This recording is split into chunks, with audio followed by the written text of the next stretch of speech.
সেই জন্য অদ্বৈতের নিষ্ঠা করার চেষ্টাই করবি না, অনন্ত সত্তা।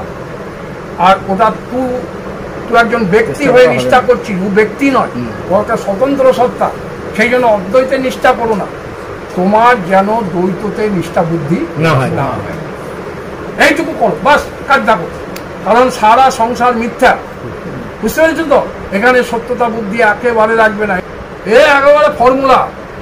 হ্যাঁ, অতএব যেটুকু সংসারে ছেলে পিলে বউ বেটি যাদের মধ্যে যেটুকু বলার দরকার নাকি, শান্তভাবে বিনীতভাবে ভদ্রভাবে সেটুকু ব্যবহার করো। হ্যাঁ, নাহলে লোকসান পৌঁছাবে নাকি।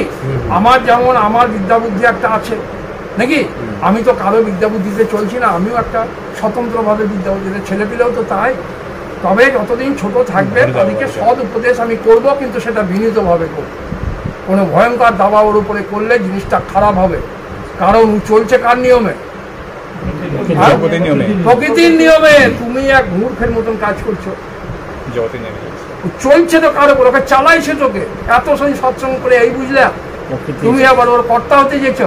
তোমার শরীর তোমার মনের কর্তা তুমি নও, আবার আর একজনের কর্তা হচ্ছে। উপদেশ করো। ভগবান তো ছড়ি হাতে অর্জুনকে বুঝাইছে না, বিনীত ভাবে নাকি, প্রেম পূর্বক, মাথায় হাত পিঠে হাত গায়ে হাত দিয়ে প্রেম পূর্বক। কারণ ভগবান জানে ও তো প্রকৃতির নিয়মে আছে, এই ভনটাকে সরিয়ে দিতে পারলে ও নিজের রূপে দাঁড়িয়ে গেলেই যুদ্ধে জয়লাভ হয়ে যাবে। এটা ভগবান জানে। নিজের রূপে ও যদি দাঁড়িয়ে যায় তো ভয় গেল, পুণ্য গেল, পাপ গেল, হ্যাঁ, অবিজয় হবি, অবিজয় হবি। আর আছে তোকে ওই ভগবানই আছে। তো ভগবান যদি ভগবান হয়ে রূপে দাঁড়ায় তো কে দাঁড়াবে ওর সামনে? এই জন্য ওকে অদ্বৈত বেদান্তের আগে জ্ঞান করিয়েছে, তারপর হ্যাঁ, এই জন্য রামকৃষ্ণদেব একটা কথা বলতেন, কথাটা খুব সুন্দর কথা, আগে আগে বিদ্যা লাভ কর, আগে হ্যাঁ, তারপরে সংসার কর। তোর সংসারটা যেন বিদ্যার সংসার হয়।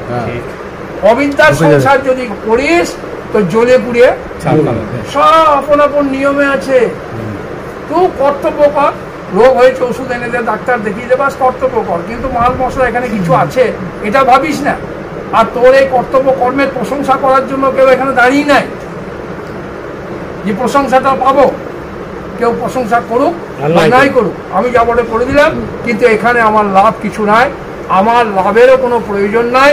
লাভ নাই, হানি নাই, জয় নাই, পরাজয় নাই, আছে শুধু বলো এক ভগবান চৈতন্য রূপে। তো লোকে ভগবান পায় না, কি পায়? টাকা পয়সা, বাস সারা সংসারে রাজত্ব পায়, কেবল ভগবান পায় না। আর তোদেরকে আমি একটা জিনিস বুঝাতে চাইছি কি, আগে ভগবানকে পেয়েছিস তবে জগৎ পেয়েছিস। যদি ভগবান না হতো তাই জগৎ হতো হতো কি করে নাকি? হ্যাঁ, সেই জন্য বাড়ি গাড়ি টাকা পয়সা থাকুক, দোষকার নয়।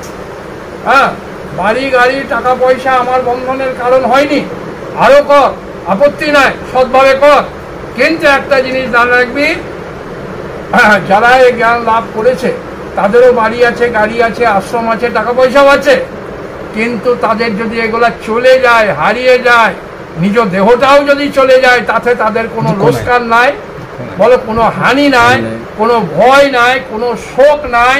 এই কারণে নাই, কারণ তারা থাকার জায়গা পার্মানেন্ট এই যে আমি আছি কোথাও, আমার বাস্তবিক ঘর কোনটা।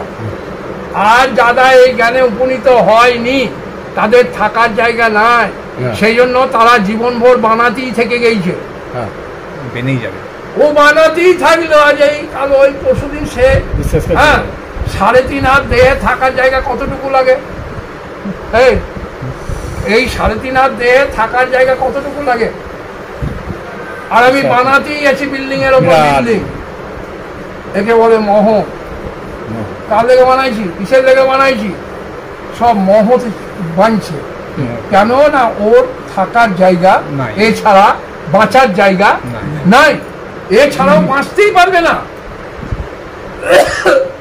আর জ্ঞানীদের থাকার পার্মানেন্ট জায়গা পেয়ে গিয়েছে, সেই জন্য বাড়ি ঘর না থাকা নাই, আছে, কিন্তু এগুলোর উপরে ওর কোনো গুরুত্ব নাই।